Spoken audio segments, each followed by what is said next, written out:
Ja, Tag zusammen und herzlich willkommen zur Spieltagspressekonferenz von 2 Köln. Ja, hallo Leute, und das am 25. Spieltag der Bundesliga, und der FC trifft auf die Truppe von Borussia Dortmund. Und ihr seht natürlich direkt, wir stehen hier mitten in der Kölner Altstadt, unten am Rhein, und wir haben uns ein Plätzchen gesucht in Köln, an dem man besonders gut erkennen kann, wie hier gerade das Leben erwacht in der City. Man sieht so langsam das erste Grün auch wieder an den Bäumen. Die Stadt erwacht. Wir haben ein traumhaftes Wetterchen. Und das Einzige, was ein bisschen belastet die ganze Situation, das ist die Situation in unserem Verein. Aber trotzdem haben wir uns jetzt hier hingestellt, um euch zum Ausdruck zu bringen, dass es bergauf gehen sollte. Und das hat, glaube ich, auch mit unserem Motto zu tun. Nicht ne, nur oder? trotzdem, gerade deswegen, denn guckt euch das an und ihr fühlt das doch alle, ne, dass es jetzt losgeht. Und deswegen heißt unser Motto Back to Erfolgsspur. Ja. Erstmal 2 Kölsch. Auf 3 Punkte gegen Dortmund. Prösterchen, Leute.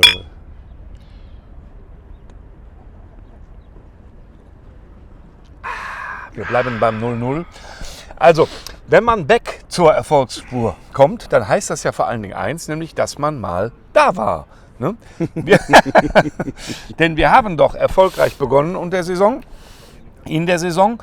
Und das, was jetzt die meisten Leute spüren, ist ja eher so eine Art Trennungsschmerz von den eigenen Illusionen. Kann das sein? Ja, ich glaube, das kann man so nennen. Ne?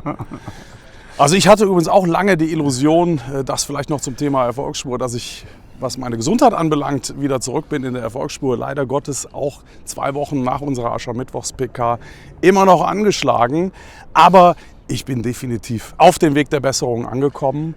Und das hoffe ich auch, dass das für unseren Verein ab jetzt sofort gelten wird. Man muss sagen, du hattest einen schweren Rückschlag, ne? Nämlich kurz vor unserer Mottokiste, auf die wir gleich noch kommen. Und offen gestanden, der erste FC Köln hat den auch gehabt, ne? Ja. Gegen Augsburg. So kann man das, also das wäre die freundliche Formulierung, oder?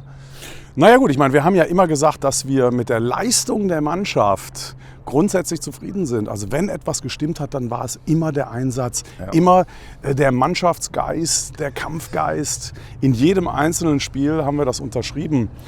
Und das war für mich in Augsburg jetzt tatsächlich so eine Art Freischuss, den sich die Mannschaft genommen hat.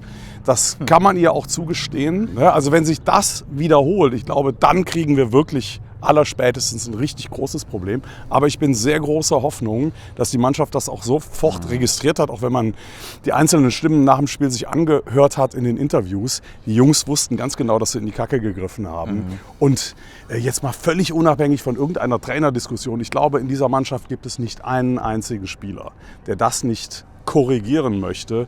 Und deswegen glaube ich, dass wir gegen Dortmund wieder ein ganz anderes Gesicht sehen werden.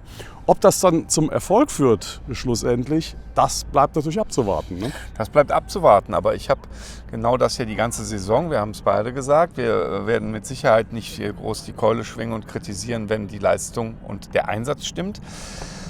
Wenn es einmal nicht so ist, du hast halt diesen schwarzen Tag, völlige Unzeit, also ganz wirklich der dämlichste Moment ever, aber ich bin nach wie vor fest der Überzeugung, dass da jeder Spieler, der da ist, gerne die Liga halten würde, dass da jeder sich einsetzt, dass jeder Gas geben möchte. Ich sehe da nicht, dass irgendein System, eine Mannschaft zerbricht oder sowas. Null. Ja? Also so schwarz, wie man das sehen kann und viele Leute das sehen, muss man es nicht sehen. Es gibt viele, viele Anzeichen dafür, dass wir da noch mit einem intakten System, einem intakten Konstrukt es zu tun haben. Und darauf würde ich mich auch verlassen, ganz ehrlich gesagt. Ne? Ja, so. und was Verlässlichkeit anbelangt, da sind unsere Jungs aus dem Vorstand und auch die Geschäftsführung in Person von Thomas Kessler für mich nach wie vor absolut vertrauenswürdig.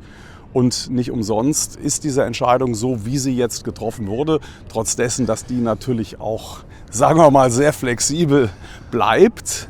Also ist doch klar, wenn wir gegen Dortmund nur ansatzweise das wieder erleben, was wir in Augsburg gesehen haben, ich glaube, dann wird man am Samstag im Stadion unschöne Szenen erleben. Das wird nicht ausbleiben. Ja. Aber ich kann nur an jeden einzelnen FC-Fan appellieren, geht bitte gar nicht mit dieser Erwartungshaltung ins Stadion oder vielleicht sogar mit der Vorfreude auf Trainer raus Randale, sondern glaubt an diese Mannschaft, glaubt daran, dass wir auch gegen Borussia Dortmund eine reelle Chance haben. Ich erinnere mich gerne an das Hinspiel.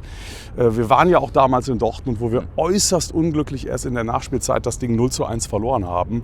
Und was mir zusätzlich noch Hoffnung macht, das ist natürlich die Gemengelage in Dortmund. Denn für die ist die Saison ja tatsächlich eigentlich schon gegessen nach den Ergebnissen der letzten Woche. Im Grunde ist das so. Und bevor jetzt alle anfangen, es gibt ja immer die Stimmen, und ich verstehe das auch, die sagen, Mensch, so positiv wie ihr das darstellt, sehen wir das gar nicht und das ist ja Schönfärberei.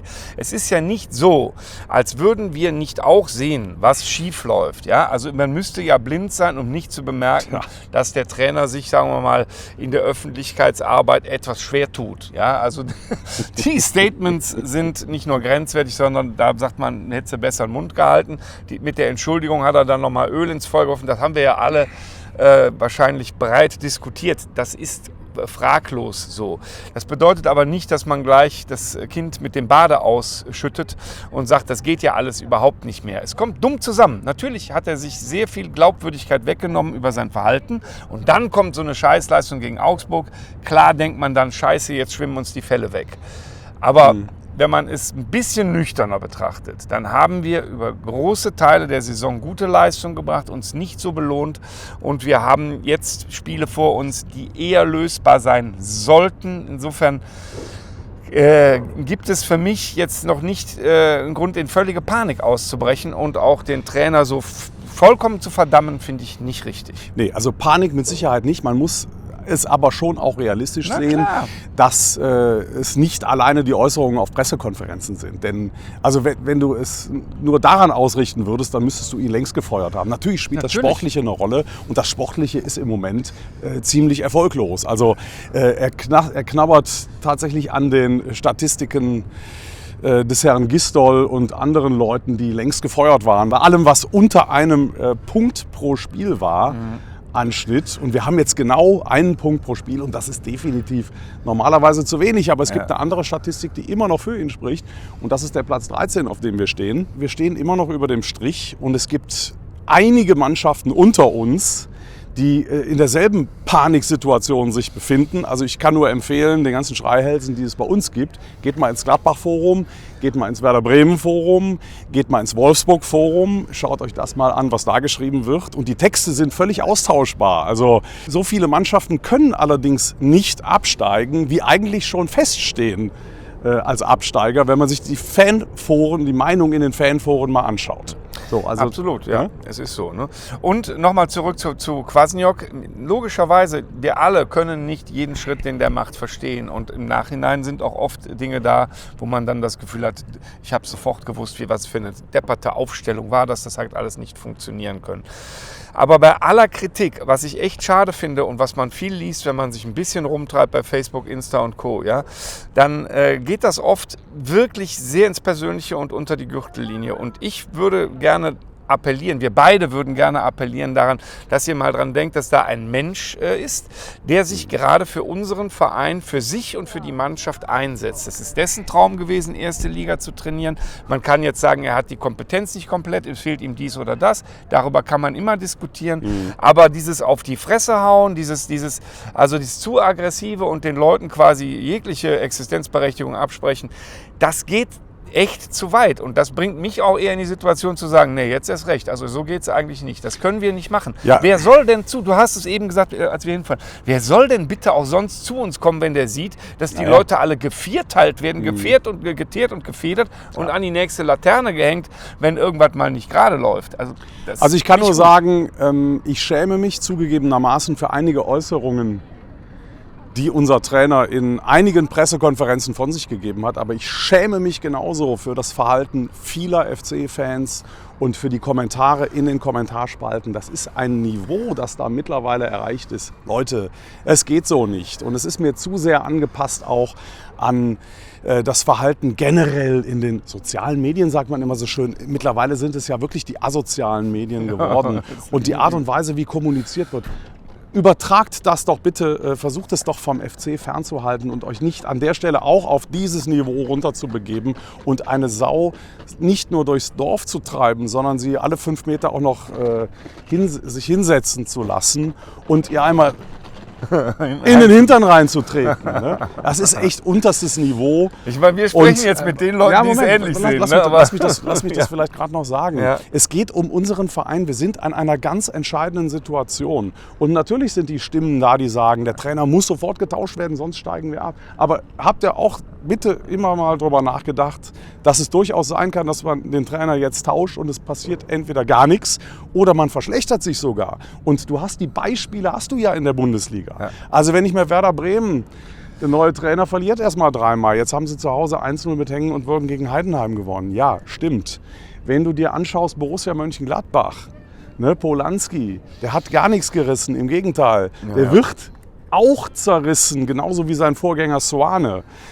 Das ist auch in Gladbach im Übrigen, ist das niveaumäßig unterste Schiene. Und lasst uns doch bitte davon abheben und immer noch gemeinsam versuchen, mit diesem Trainer, denn Sie haben gerade verkündet, dass Sie ihn noch mindestens bis zu dieser Länderspielpause halten wollen, dann lasst uns ihn unterstützen, so gut es irgendwie geht und nicht nach 10 Minuten gegen Dortmund, auch wenn es 0:1 steht, Trainer rauszuschreien. Mhm. Ja, sehr, sehr richtig.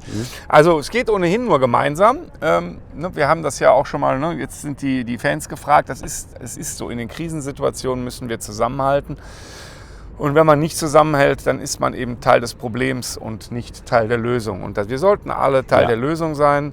Und wenn sich am Ende herausstellt, nach diesen 3 Spielen bis zur Länderspielpause, das hat nicht gereicht, obwohl wir alles dafür getan haben als Fans, dann wird die sportliche Leitung, da bin ich sehr, sehr sicher, entsprechend reagieren.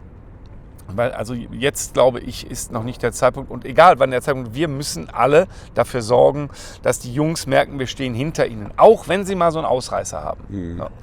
So. Weißt du, was ein Ausreißer war? Auch nach oben? Da müssen wir unbedingt drüber reden. Ich weiß, was jetzt kommt. Die Mottokiste.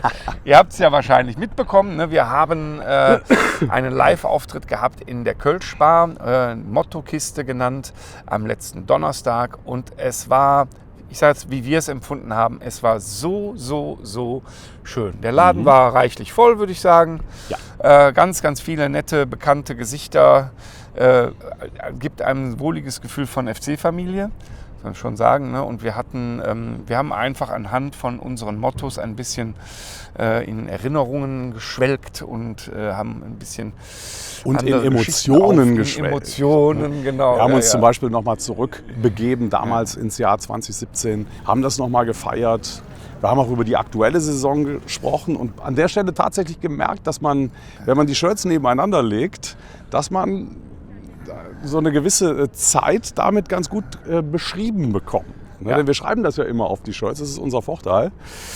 Und deswegen war es wirklich ein wunderbarer Abend. Das ist ein emotionaler Seismograph. Ne? Also ja, du hast genau. ja wie so ein EKG, kannst du so sehen. Ne? Erst sind alle total happy, dann kommt so leichter Zweifel. Jetzt im Moment sind sie alle down. Gucken wir mal, dass die Kurve wieder nach oben geht. Ne? Aber das kann man an den Shirts, an den Mottos über die ganze Saison total gut ablesen. Ne? Und ich glaube und hatte den Eindruck, die anderen finden das auch interessant. Und also wir haben nur Positives gehört. Ganz toll. Also sie fanden es zumindest so interessant, dass sie kräftig mitgetextet haben. Denn wir haben zum Beispiel aufgerufen, das Motto gegen Borussia Dortmund zu texten schon an diesem Abend. Was ja normalerweise nicht funktioniert, weil es lag das Augsburg-Spiel noch dazwischen. Wir haben dann gesagt, textest es doch mal für den Fall einer Niederlage in Augsburg und für den Fall eines Sieges. Und es sind super kreative Mottos dabei rausgekommen.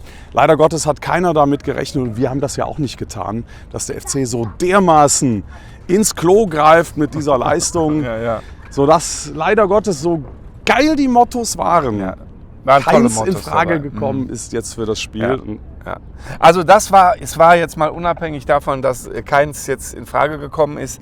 Es waren so lustige Sachen dabei. Alleine dieser Part war unfassbar witzig und hat total Spaß gemacht. Also ich hätte im Leben nicht gedacht, dass da so viel schräger Kram bei rauskommt und wir da auf der Bühne stehen und selber lachen müssen. Ja. Also das war ganz toll. Also Kompliment an alle, die da waren, und für alle, die nicht da waren, können wir ankündigen, dass wir das wiederholen werden. Ja. So. Da gab es nämlich auch noch eine Riesenüberraschung an diesem Abend. Und zwar kam der liebe Till Quittmann, der Klappstuhl, mit dem Künstler Don Lorenzo, also wirklich ein ganz, ganz begnadeter Zeichner, Karikaturist Und, das ist leider ein bisschen schattig geworden hier. Ich versuche das mal. So sieht man es, glaube ich, besser. Ah, Und die haben uns dieses Bild geschenkt, auf dem wir beide zu sehen sind. Und viele haben gesagt, dass es uns wirklich sogar ähnlich sieht. Ich finde es auch. ja, bitte. Ja. Also Ja, lieber man weiß Don ja, was er Lorenzo, macht, ja. sehr, sehr geil. Ja, Und das wird bei uns einen Ehrenplatz kriegen. Wir haben es ja auch beide gekriegt. ja, wunderbar. Also nochmal ganz, ganz herzlichen Dank dafür. Also, 2 Kölsche auf Don Lorenzo. Fantastisch. Ja, absolut. Also, wir gehen fest davon aus, dass wir gewinnen. So einfach. Ja. So, Und da wir kommt sehen auf jeden uns. Fall noch eine spanische Reisegruppe, die gerade an uns vorbeiläuft. Ja. Hören wir gerade rein. Ja. Okay. So ist das in der Altstadt, ne? Ja. Der hat uns gerade schöne Bilder gewünscht. Buenos Dias, sagte der nämlich. Naja gut, rein technisch hinkt er noch ein bisschen hinterher. Ja, ne?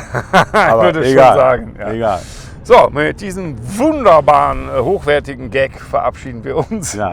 und sehen uns zu unserem Kantersieg gegen Dortmund im Müngersdorfer Stadion. Es wird ein 18.30 Traum. Uhr am Samstagabendspiel. Auch der Trend, der müsste jetzt mal so langsam brechen. Und wir könnten auch an der Stelle zurückkommen in die Erfolgsspur mit einem Sieg im, wie heißt das Ding nochmal?